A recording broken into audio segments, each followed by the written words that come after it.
the time that you were recording a lot of this and just sort of kept hearing, like, yeah, we're in upstate New York, it's January. It's like, I know it's a cliche, it wasn't upstate New York either, that's the thing. I feel like whenever someone says it's like Western New York, it's different. It's cold. It is a different beast. It's a different, right? It's like Florida, but then it's like, hi, Canada. Yeah. There, Lake Erie, lake effect, snow.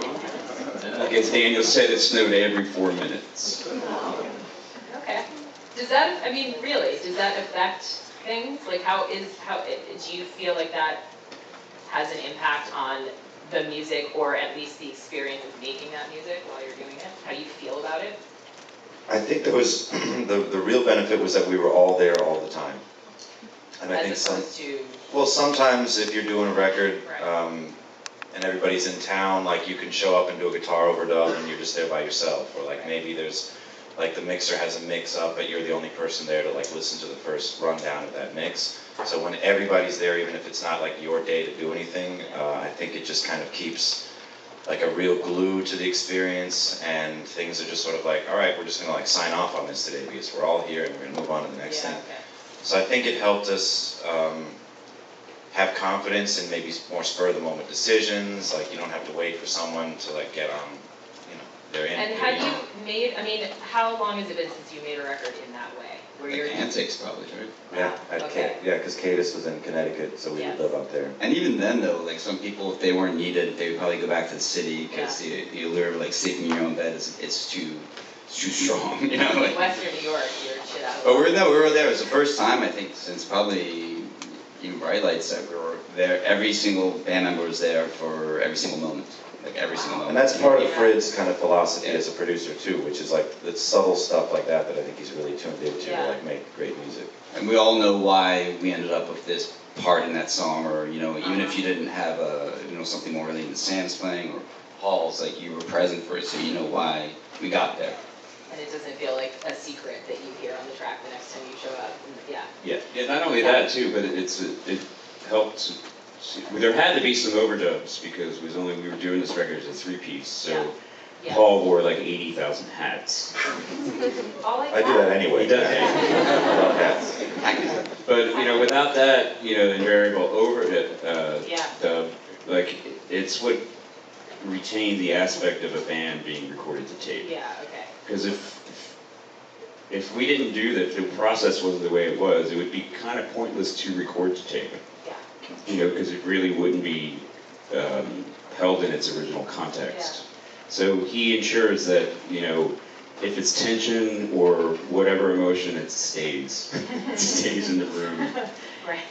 It's not leaving. Stuck here with the snow every 4 minutes. Well, dealing with it. Yeah. Previously, like the past couple records, I'd finished the drum takes in a week, and I was like, bye. See you guys later. I do think it's interesting. I mean, you guys have made a few records now. Like you made a couple albums, and I think there's a sense of how you keep staying connected to each other creatively, how you keep staying connected to each other as human beings. Like that's an issue for any group of people who continue to make work together. And obviously we've talked at length at various points in your career, but one of the things that I remember is hearing from all of you at different points is having stuff outside of the band matters, seeing and respecting what happens when you get together matters, but also having this sort of like on-off switch for that is important. I'm wondering, I guess, if that, it sounds like this experience is consistent with that philosophy, but I'm interested in what you've all been doing besides Interpol in between that's kept you feeling, that's kept that balance working, if that's still how you would describe it. What do you do in your downtime, Danielle?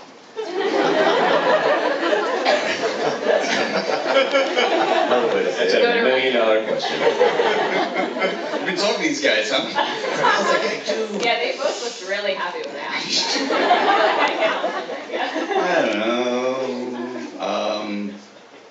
I don't know. I mean, I'm always trying to play music and trying to write stuff and see if it comes. Between the last record and this record, I didn't do anything like another project or anything like that. Before Elpin Tour, I did have I put out another record with a friend, but this time I think I just like to, you know, still trying to write songs all the time, and I travel. Do you play every day?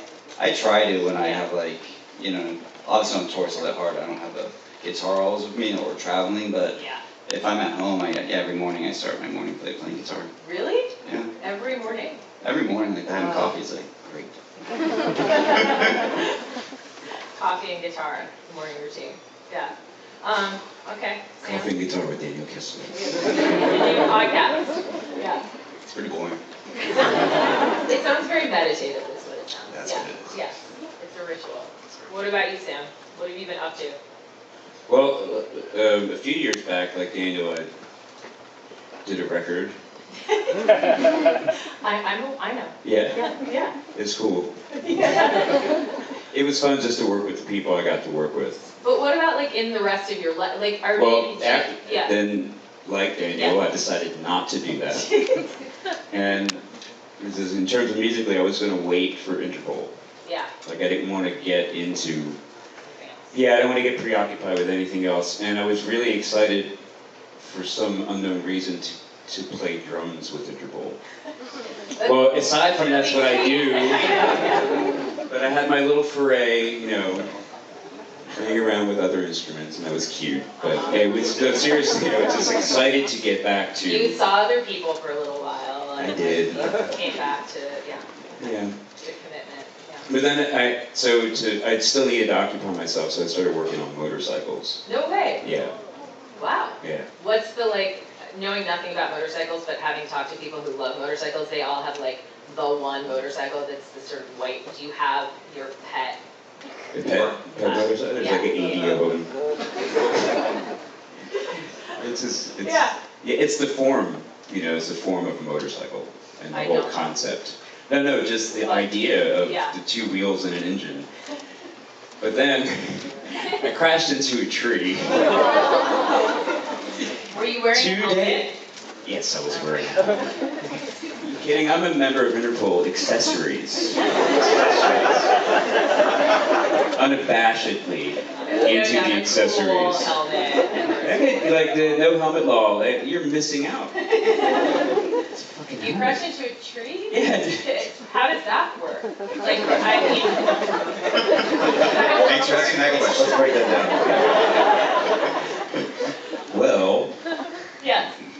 Oh, it was just a freak accident. Okay. Yeah. Very glad you're okay.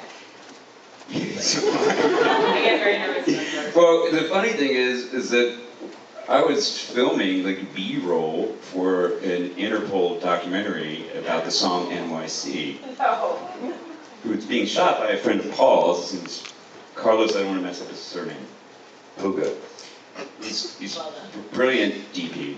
Okay. And so he just getting the shot of me pulling away. The next thing you know, he hears, "Ah!"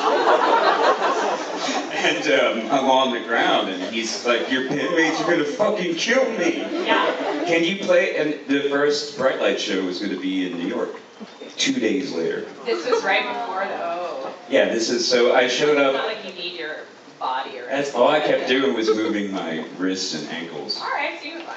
Yeah. So then I thought it was wise to kind of just just look at the motorcycles for now. It's like clean them, try to build one. Wait, so what is he filming though? What do you mean explain, what was this supposed to be before the crash derailed It you was for a moment? a mini documentary Okay. pertaining to the song NYC, Okay, the Interpol song NYC. yes. So it's yet to be, it's still, we don't know when that's, yeah, It's in development. but that was the ironic thing. That is funny. Yeah, New York is still like battering you from far away. Like the mere reference to the song that, with your home. It's like, yeah, go ahead, Sam. You're smiling on that motorcycle, you look happy. Because Sam has moved away, so it's like. This was in Georgia, this is like in Athens, Georgia. Information that might not be available there. Yeah. Yeah. So, New York was chasing you down. Okay, Yep. well, I would look forward to seeing that at some point. I hope they get back. But I saw a picture Yeah, of my smiling face on this motorcycle just before I crashed into the tree.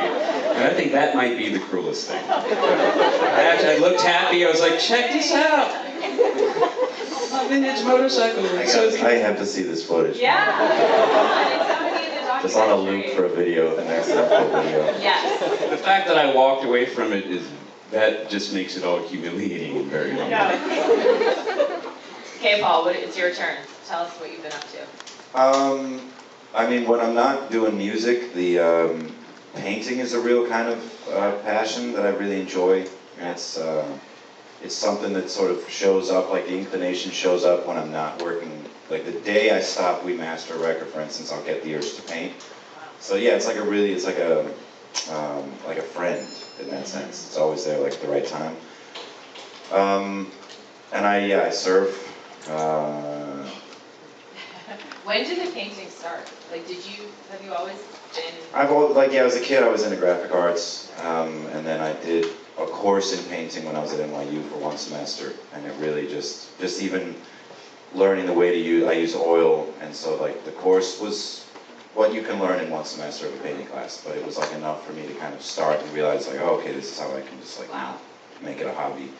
Yeah, and it's just really, such a fun meditative thing that just sort of, I can spend hours and hours doing that, so it's nice when I'm not in the music vein. Interesting that it comes right after you finish something. I mean, it's sort of like. And then it shuts off, like if I'm on tour, if I'm writing with Interpol, like I don't have the urge. I don't like go home and say, oh, I wish I could paint, but I don't have time. It's like it just disappears. It's great. So